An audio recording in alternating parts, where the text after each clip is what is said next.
Il 18 giugno 1815 si combatté lungo la strada che conduceva da Parigi a Bruxelles l'ultima grande battaglia dell'epopea napoleonica. Da una parte l'esercito guidato da Napoleone Bonaparte forte di 74.000 uomini e 266 cannoni, dall'altra parte le forze della settima coalizione antifrancese, composte da truppe inglesi e tedesche al comando del duca di Wellington, forti di circa 68.000 uomini e 184 cannoni. Pochi giorni prima Napoleone aveva invaso il Belgio causando la separazione dell'esercito prussiano da quello degli alleati anglo-tedeschi. Il generale prussiano Blücher però, diversamente da quanto previsto da Napoleone, era riuscito a non allontanarsi troppo dal duca di Wellington ed aveva garantito l'invio di rinforzi agli alleati per la giornata del 18 in cui era prevista la battaglia contro i francesi. La forza di Blücher al completo era composta da 48.000 uomini, forte abbastanza per ribaltare le sorti del conflitto. Il mattino del 18 giugno Napoleone disponeva dunque di una limitata superiorità numerica in termini di effettivi, mentre la sua artiglieria era nettamente superiore numericamente a quella dell'avversario. Va sottolineato che anche i soldati di Napoleone erano in buona parte più esperti di quelli degli alleati, che specialmente nei reparti provenienti dagli stati tedeschi schieravano molte nuove reclute. La notte prima della battaglia piove molto intensamente. Il terreno fangoso era un problema non da poco per i francesi, poiché limitava l'efficacia del fuoco dell'artiglieria e la mobilità della cavalleria. Napoleone, conscio del problema, al mattino si consultò con gli ufficiali dell'artiglieria, che gli consigliarono di aspettare che il terreno si asciugasse per iniziare la battaglia. Attesa qualche ora, Napoleone dispose le sue truppe nel seguente modo. Alla sua destra il primo corpo di d'Erlon, composto da 4 divisioni che contavano in totale circa 16.000 moschetti, 1.500 cavalieri e 46 cannoni. Questo corpo era coi ranghi al completo, poiché per errori nella catena di comando non era stato ingaggiato negli scontri precedenti alla battaglia di Waterloo. Alla sinistra di Napoleone, di fronte al castello di Hougomont, era disposto il secondo corpo di Reilly, molto provato dagli scontri dei giorni precedenti, tanto da non disporre di una delle 4 divisioni del suo organico. Infine, come riserva, Napoleone lasciò i reparti del sesto corpo al comando di Lobau, forte di circa 6.000 uomini, e la guardia imperiale, che contava 13.000 moschetti e 72 cannoni. Wellington, dall'altra parte, da generale accorto quale era, dispose le sue truppe dietro il crinale della bassa collinetta su cui sorge il paese di Mont-Saint-Jean. Questo schieramento permetteva alle proprie truppe di avere una parziale protezione dal tiro dell'artiglieria francese. Tuttavia, essendo lo schieramento alleato molto profondo, il tiro francese spesso superò le prime linee a ridosso del crinale per incontrare le truppe di riserva dietro queste.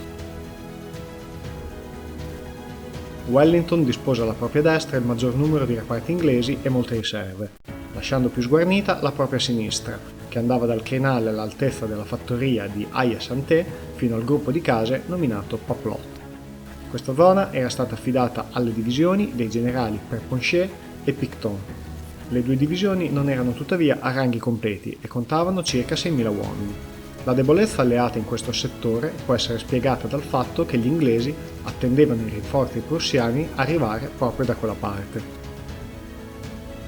Napoleone aveva una visione parziale del nemico e in mattinata elaborò il piano d'attacco, che prevedeva l'avanzata del secondo corpo di Reilly verso Hougomont, col compito di impegnare il nemico e impedirgli di portare rinforzi alla sua direttrice principale di attacco, ovvero la zona del campo tra la fattoria della Haye-Sainte e Papelotte. Alle 11:15 Reilly ricevette l'ordine di avanzare e ingaggiare il nemico. Fra mezzogiorno e l'una Napoleone fu raggiunto dalla notizia che erano stati avvistati i reparti prussiani in avvicinamento da est e ordinò alla Grande Batterie di muoversi davanti la Haye-Sainte per aprire un terribile fuoco contro il centro alleato, mentre la prima divisione di d'Erlon tentava di occupare la fattoria stessa. Era l'1:30 passata, i francesi avevano circondato la Haye-Sainte, attorno a cui il combattimento infuriava, quando Ney segnalò a d'Erlon che anche le altre sue divisioni potevano avanzare. Gli uomini di d'Erlon investirono la sinistra alleata, che fu sul punto di ritirarsi. Il comandante della cavalleria alleata, Lord Uxbridge, avvedendosi del rischio che correva lo schieramento alleato ed avendo autonomia di comando sulla cavalleria, decise di ordinare la carica della cavalleria pesante inglese contro il corpo di d'Erlon. La carica ebbe successo e le divisioni di Quinault e Marcognet vennero sbaragliate, mentre quelle di Durut e Donzelot riuscirono a ripiegare senza gravi danni. La carica della cavalleria inglese, per quanto efficace in un primo momento, si spinse però troppo avanti, arrivando persino a minacciare le artiglierie della Grande Batterie. Fu a questo punto che partì il contrattacco francese. Napoleone buttò nella mischia la cavalleria di Milhaud in riserva alla sua destra e i lancieri al comando di Jacquinot dell'estrema destra. Questo reparto, armato di lancia, era particolarmente efficace contro la cavalleria nemica ed infatti gli Scots Grey inglesi vennero annientati. La cavalleria alleata intervenne a questo punto per limitare il disastro a cui era andata incontro la cavalleria pesante. Erano circa le 3:30 del pomeriggio, l'attacco principale francese era stato respinto col sacrificio della cavalleria pesante alleata. Gli alleati ora non avevano più forze per un'energica offensiva contro i francesi e potevano solamente difendere le proprie posizioni in attesa dei rinforzi prussiani. d'Erlon, riorganizzate le sue divisioni rimaste, ricominciò ad attaccare la Haie-Sainte e la sinistra alleata. Con i pochi reparti di cavalleria rimasti, gli alleati riuscirono a respingere ancora una volta l'attacco sulla Haie-Sainte. Va chiarito che il campo di battaglia tra i due eserciti era costantemente occupato da tiratori scelti delle due parti, che fungevano da prima linea di contatto tra gli eserciti. Questi reparti risultavano essere di notevole ostacolo qualora si dovesse procedere ad occupare edifici come Hougoumont e la Haie-Sainte.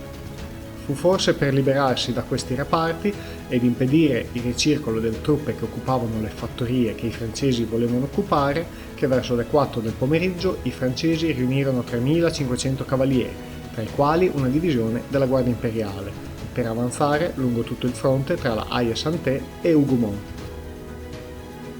Wellington, per contrastare l'imminente carica, decise di schierare le sue truppe in 36 quadrati ed alla cavalleria alleata restante fu dato l'ordine di contrastare le cariche francesi. Tuttavia la cavalleria francese era composta da corazzieri, mentre la cavalleria alleata rimasta era in gran parte cavalleria leggera, che ebbe presto la peggio e fu quindi relegata dietro i quadrati alleati per impedire la rotta dell'esercito.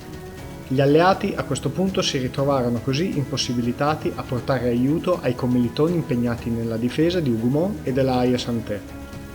Le truppe di linea erano infatti bloccate nei quadrati difensivi e i tiratori non potevano operare in campo aperto, essendo facili bersagli per la cavalleria. I francesi ora potevano pensare seriamente di occupare gli edifici in mano alleata. Purtroppo per loro fu proprio in questo momento che alla loro destra il quarto corpo prussiano al comando di Bülow arrivò a contatto con le truppe di Lobau che in un primo momento riuscirono a respingere i prussiani. Alle 5 del pomeriggio anche il corpo di Pirc arrivò sul campo di battaglia, occupando Plancenoit, proprio dietro la zona della Belle Alliance occupata da Napoleone. Il generale francese si vide costretto ad inviare una divisione della Giovane Guardia per stabilizzare la situazione in questo settore. Verso le 6 di sera la situazione per i francesi migliorò, poiché gli uomini di d'Erlon riuscirono finalmente ad occupare la Haie-Sainte, aprendo così una testa di ponte per sostenere l'attacco sul centro alleato. I francesi potevano ora avvicinare le proprie artiglierie e i propri tiratori scelti per minacciare i quadrati alleati. Per contro, nello stesso momento aumentava la pressione prussiana nella zona di Plancenoit e verso le 7 di sera Napoleone si vide costretto ad inviare 2 battaglioni della vecchia guardia per sostenere la resistenza francese in questa zona. L'arrivo dei veterani francesi dette un colpo tremendo alle provate truppe prussiane, che dovettero liberare Plancenoit ed attestarsi dietro l'abitato. Tutto questo mentre Lobau ridisponeva le proprie truppe per accorciare il fronte da difendere. L'attacco prussiano era stato respinto, ma non sarebbe trascorso molto tempo prima che le truppe di Blücher avessero riorganizzato le proprie file e fossero nuovamente tornati all'attacco delle linee francesi. A Napoleone rimaneva dunque poco tempo per vincere la battaglia, mentre Wellington sembrava aver raggiunto il suo obiettivo, ovvero resistere fino all'arrivo dei prussiani. Napoleone avrebbe avuto ancora il tempo di ritirarsi e riorganizzare le sue truppe nelle retrovie, rimpolpando le fila del suo esercito con le reclute radunate in Francia. Ma il generale voleva tentare un ultimo assalto alle linee alleate. Alle 7 di sera l'esercito napoleonico e quello degli alleati erano esausti.